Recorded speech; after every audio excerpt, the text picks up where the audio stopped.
Good morning, Sarah Hefla. Good morning, Nancy Rommelman. Did you know we're on the same time zone? That's weird. I know. I'm in Tulsa. It's confusing me because now I'm so used to like adding an hour to whatever time you give me. Well, here So we are. being on the same time zone has actually been unexpectedly destabilizing. Unexpectedly destabilizing. That sounds like a new movie. I went to a movie yesterday, man. Holy mackerel, did I see a movie, which I think you've Okay. seen too. We'll talk about that later. Okay. Stop Um, bragging.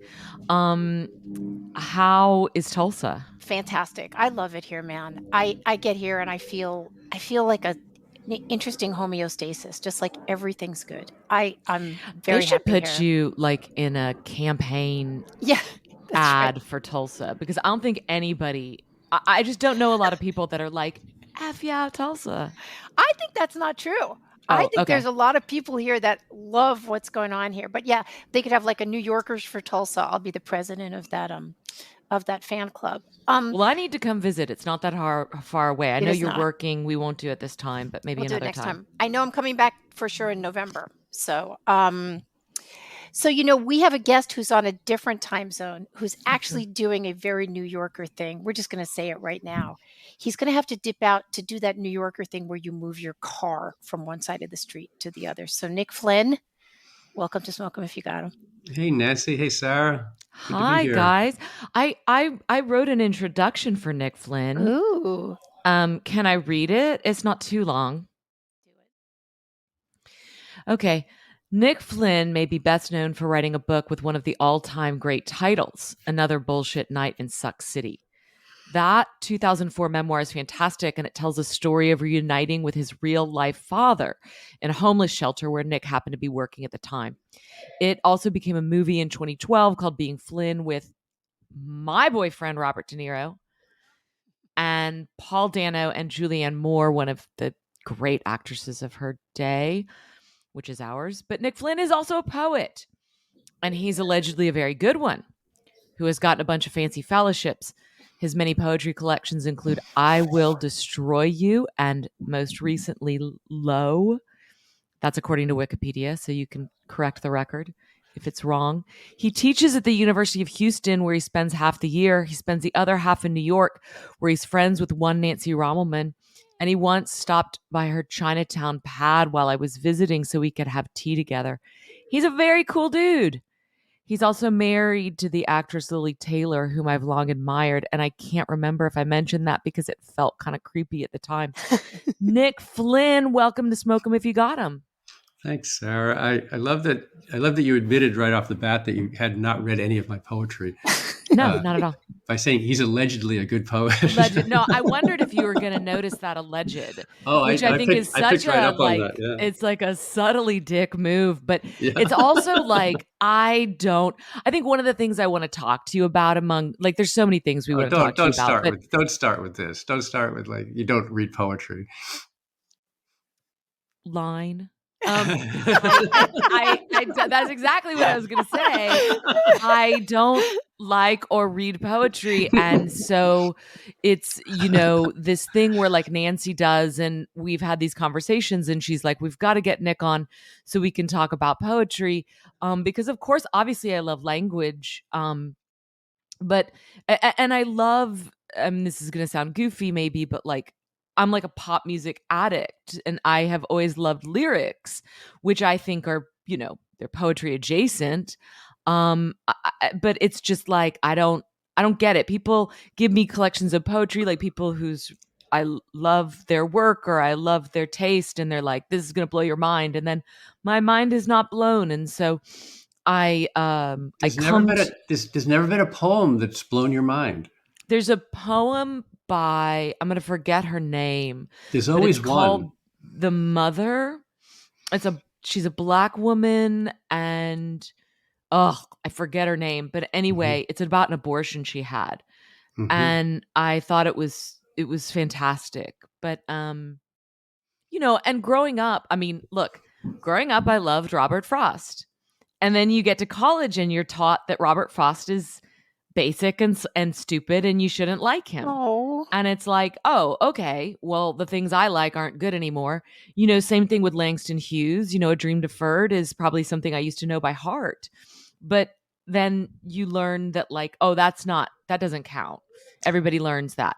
So I think what happens is that even if you have a natural inclination toward poetry, there is such an esoteric quality to poets, and you sort of get pushed off the track. It's the same. This happened with music for me too, because I loved Top 40 and I got to an alternative newspaper in Austin and they were like, oh, right, all that's bad music. And I was like, oh, okay. Well, I've learned to like Spoon, which is a great band. Never did learn to like the Velvet Underground. Do you have a shameful admission of a musician you like that you shouldn't like that's too popular or something? Or I have mine, but I don't know what you have. Well, we're so Gen Xers, so we're actually embarrassed by liking popular things. I don't think people do that anymore. But growing up, I mean, look, in the 90s, I was super into boy bands and I was like 25. And I was like, I Want It That Way as a jam I will listen to till the end of time. And I think that's when I began my rebellious pushback against this tyranny of cool. But Billy Joel was somebody that I was told I shouldn't like. Elton John. Look. I listened to I Want It. Oh, ELO, yeah. Oh, great. Yeah. I listened to I Want It That Way this morning. Oh, hell yeah. Because my daughter is singing it in her school. She's going to sing it. And I said I said I liked it. I didn't remember. I didn't listen to boy bands. Can you hear that airplane going overhead? Absolutely. Yeah. Welcome to New York. Yeah. My windows are open. But my shameful secret of pop stuff is I love Sade. So. Oh, interesting. I saw Sade live because, and that's interesting that was shameful to you. Because she did have like a kind of brief foray into the culture and then kind of disappeared. But my ex, who was like a world music fanatic and a bassist and like really had really, really good taste in music and introduced me to Elvis Costello. And, he loved Sade. He was obsessed with Sade. So we went to go see her live at this, I was like, at the time I was like, I thought that's not very cool. And he was like, oh no, she's great. So you apparently have good taste in music. I remember standing outside a stadium in like somewhere in Spain and maybe Granada, and she was playing. I didn't have money to get in to see it, but I listened to her from the outside. I thought it was beautiful. Yeah. The Bee Gees, is that uncool? No, if you come to the barn dance, you'll hear some Bee Gees. If you come again to the barn dance. I will come to the barn dance, and I probably have danced to the Bee Gees in that barn. You should explain to Sarah so she can know, so she can come, what the barn dance is. When I first got to Texas, I teach down in Houston. I've been there for 20 years. And when I first got there, I had a friend in Austin, and she invited me out the first semester I was there. And I went to Austin, and they had a barn dance where there was a band playing and just people like sleeping on the grass and barbecue and just like it was really fabulous. It went on for I think it went on for days. Oh wow! And so I brought a mini music festival. Yeah, but it was just really like in a small like barn in the middle of the field somewhere. Like I don't even know where it was. It was somewhere outside of Austin, and it's really where I got to really sort of get the good part of Texas. Going to Houston was hard for me. It was hard. Like I was just looking at Blackout, your book, and sort of related to the idea of like moving from the Northeast, from Philly to Dallas, and having it be like when I got offered the job in Texas, like Houston to me was the most remote place I could imagine going in the world. Like I just before that I'd been in Dar es Salaam. Wow. And that was more familiar to me than Houston, Texas. And when I got to Houston, when I landed there for like a year, I was just like, what is this fucking city? Like, I do not understand how this city works at all. The city is the ultimate car culture sprawl too. I tried the first when I first got there. I figured, okay, I'm going to try to understand this city. So I got in my car and I drove. I just drive like north, like and just sort of figure out what north meant. And I drive, and it just would never end. It didn't end. And then I just at the end of the day, I just turned around, and drove back, and said, it just looked like the same thing over and over again. And then the next day I drove west. I'm like, there must be some place that it turns into something else, and it never did. It just then it went south. Then finally I just gave up and stayed in the loop. But now I've come to love Houston. Though I've come to think it's a really great place. So it's a cool spot. I grew up hating Houston because that's my Dallas birthright. I mean, I wasn't born in Dallas, but I got here at 4. And so you just sort of hate Houston, and then you go to college and everybody's like, rah, rah, Dallas versus Houston, because half the kids at the University of Texas at Austin are from Dallas or Houston. But I really didn't know the place. And it's still the least familiar to me of all the big Texas cities. So I know Austin very well, and I know West Texas really well, San Antonio pretty well, but Houston is weird, but it has become really cool, and it has this incredible music scene, and it has some of the world's best dining, because what people may not know about Houston, if they have certain stereotypes of Texas, is that I believe it's the most diverse city per capita or something like that. Yeah, it really is. Yeah, it's wildly diverse, which is it feels much more diverse than New York at this point. Every year I go, and there's at the museum, amazing art there also, which is another big thing. Yes. The Manils came over from France in the 40s, I think, and just created this whole world of art there. And at the Museum of Fine Arts, every year they have an Iranian film festival, and and Iranians make sort of the best films, some of the best films in the world right now. Yeah, and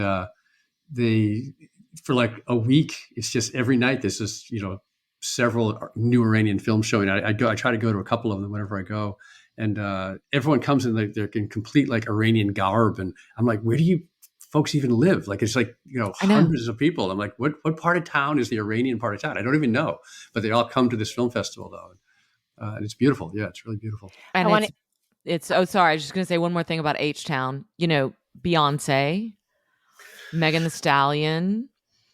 Megan Thee Stallion's from Houston? Pretty sure, yeah. Wow. And although Megan Thee Stallion worked at a restaurant outside Dallas, but I do think she's a Houston girl who moved to Dallas. Restaurant? What is a restaurant? Like Hooters? Yeah. Okay. It's a restaurant whose primary allure is that the servers work in revealing clothing, and she worked at a place called Bombshells, which is kind of third string. You've got your Hooters. In Dallas, you have Twin Peaks, which is huge. And then Ojos Locos, which is the Latin version of that. That means crazy eyes. That's better. That's a better name. Bombshells. Anyway, and then I'm done. Lizzo, that's what I was going to say. I want to give a shout out to a restaurant that I ate at in Houston, whose name I remember because it's named Nancy's, and it was fantastic. An absolutely wonderful restaurant, like busy, sort of casual, but also sort of nice, just fabulous menu, fabulous service, really nice. And then one thing to say about Hooters, I went there only once. My daughter took my husband and I there because we happened to be like shopping somewhere and there was a Hooters, and she's like, oh, it was our anniversary. She's like, let me take you there for your anniversary. We're like, that sounds great. So we eat there, and we got home within 10 minutes, and all 3 of us ran to the bathroom because we got seriously food poisoned from Hooters. So, which I think weird because they just make wings. So it's not like something that's super. Don't ask me what it unusual. Can I give you an update on Hooters, which is on the verge of filing for bankruptcy? Yep. They have reframed as a family restaurant, hoping to kind of ski the slopes of, basically what they do isn't that scandalous anymore, because the women at Hooters who, wear tiny pants and tight shirts, basically like you see more in yoga class. So there isn't that much of an allure. And they reframed as a children's restaurant. Everybody made fun of them. Although the truth is like a bunch of young women who don't want to talk to old men are the most sweet servers to little kids. Like the kids love them. So anyway, Hooters is on the verge of filing for bankruptcy, and we may lose Hooters, which I think would be sad. Hooters once had an airline. Whoa, that's Hooters right. Air. Yeah, they went for that. And they made a series of poor decisions in the aughts that have left them struggling to Without recover. money. The thing I liked about Hooters the best, I like the knee-high tube socks on the girls. I thought It's those were cute. pantyhose, girl. It's not knee-high tube socks. I remembered it that way. It's possible that, the reason I know that it's pantyhose, nude pantyhose, is because they have a vending machine in back. And because the Dallas Cowboys cheerleaders would buy their hose that they also wear under their little tight pants at Hooters. It's possible that some of the servers also wore knee-high tube socks. That wouldn't surprise me at all. Okay. Well, we've settled that, and you know a lot more about Hooters than I certainly did. I have to say, and I'm not saying this because Nick and I are friends, but I had not read a ton of poetry in my life, a bit, any kind of like middle-class girl that grew up in New York City. But then he and I met, we were already friends, and then I read his poem like years later, Bag of Mice, and it blew my mind. It blew my mind, and not because I was not smart enough to understand that this is what poetry can do, but I just You're saying I'm not smart enough? No, it's that you encounter it where it's like whether you're ready for it or you run into it, no coincidences, whatever. And then I just started reading Nick's poetry, and I have to say, I think there's a lot of bad everything. There's a lot of bad food. There's a lot of bad fiction. There's a lot of bad, movies, and there's a lot of bad poetry, because at 13 we all try to write poetry and it's just excruciatingly bad. And so I think we're also, we find bad poetry, it's very airy-fairy, and we're looking at all these things and we feel like we're not smart enough, and there's 65 analogies about trees.